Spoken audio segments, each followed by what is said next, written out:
our guest today, the legendary John Barnes, former Liverpool player, former England player, former coach of how many national teams and teams? And well, no, Jamaica, Celtic, and Tranmere. Yeah, Jamaica. I love coaching also, Jamaica. though, a coach as well. Tranmere Rovers. Tranmere Rovers. Anti-racism activist. Anti-racism activist. MBE. Father of 7. Cool guy. Anti-Joe activist. Taxi driver. Yeah, keeps Joe in check here.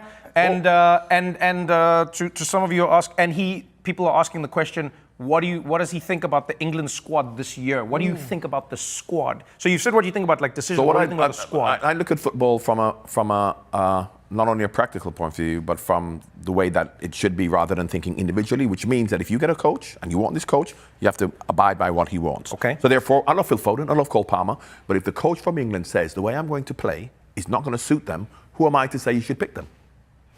Because the way he's going to play is not going to suit Cole Palmer and Phil Foden. So why will I say, as much as I love those players, you should have taken them? No, but how do you? I think, but the question is like, how do you feel just about the squad? So let's remove what you would or wouldn't have done. When you just look at the squad, how do you feel about it? I'm comfortable with the squad, and I'll tell you why. Because what happens when you have Cole Palmer, Phil Foden, and people like that, and you're playing against so-called lesser opposition? They'd be brilliant. You play against Spain, you play against France, you don't have much possession, you need different players. So what he said is that this is how we're going to play. So when we're playing against lesser opposition, we may not beat them 5 because we haven't got Cole Palmer and Phil Foden, but if we play against Spain and France, we're going to be stronger to be able to compete. And that's what you have to do. Different version of the same question. When you played 2 World Cups, you were in the quarterfinal and the semi-final. You lost quarter. Do you think this team can do better than you? Well, once again, the problem with cup football, which you have in the FA Cup and even in the World Cup to a certain degree, is that you can play a game and play really well and lose.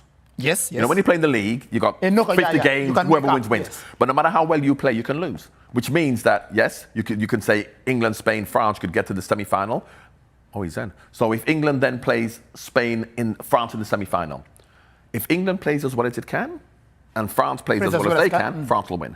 Now, if England plays as well as it can, but France doesn't, England can win. So what we're saying, and that's why you have, it's like, for example, I say to people, 100 meters Olympics. The only way you're going to beat Usain Bolt is if he underachieves. If he has you can't say, I think I'm going to win this. Because if you say he's going to run as fast as he can, you're not going to beat him. Yes. So you can win if he doesn't. So that is what I think about England. They can win it, so you should maximize your potential, which means that if you're number 4 in the world, you should get into the semi-final. Yes. But then you can't then expect England to beat France if everything remains equal. Oh, this boy is a game changer. The boy coming on. Oh, they're bringing on 2 game changers. Mateus Cunha. All right, here we are. Luis Enrique. And this is there we go. And this is an attacking change. This is attacking. Yes, He wants to bring on. 61st minute. Lucas Paqueta coming off. Igor Thiago coming off. Cunha and who coming off? Cunha, Manchester United striker / sometimes left side player, but really attacking player. And he's Luis like Enrique. Where does this Enrique play? Left-footed. He plays in Brazil. He tried to make it in Russia, didn't work out. He's in Brazil now, I think. But Cunha, guys, anything can happen anytime with Cunha. Because also Cunha like a red card. No, not that. No. That was like a one-off. No, but also Cunha gives you a different thing to Igor Thiago. Because he's an individual. He's more of your guy. Cunha is like the guy I'm looking for at least. Yeah, because you like the pretty players, don't you? You like those players, like the Jamaicans, South Africans. You like the pretty players, don't you?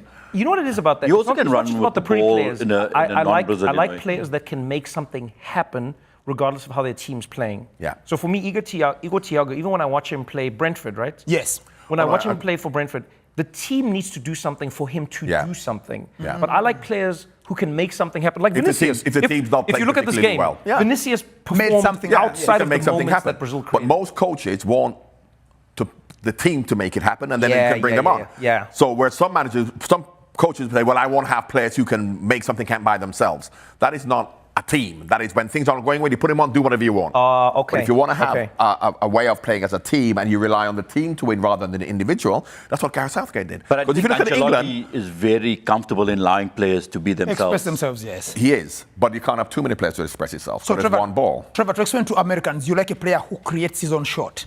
Yeah, essentially. In basketball. No, essentially, that's what I'm looking for. I want a player who can. Yeah, if it was basketball, it's literally the player who can hold the ball, bring the ball up the court themselves, make their own shot by themselves. And I'm not saying they should do that all the time. Yes. But I just think sometimes you need that in a moment where the game's not going your way. Exactly. So if the game's not going your way, I agree with you. Bring him on to do something, yeah. But you don't really want to rely on this. You want the team to play well, and then rely on the team playing well. If you're bringing them on, it's probably because the team's not playing well. Exactly. That's why he's done it. And, that's a good decision.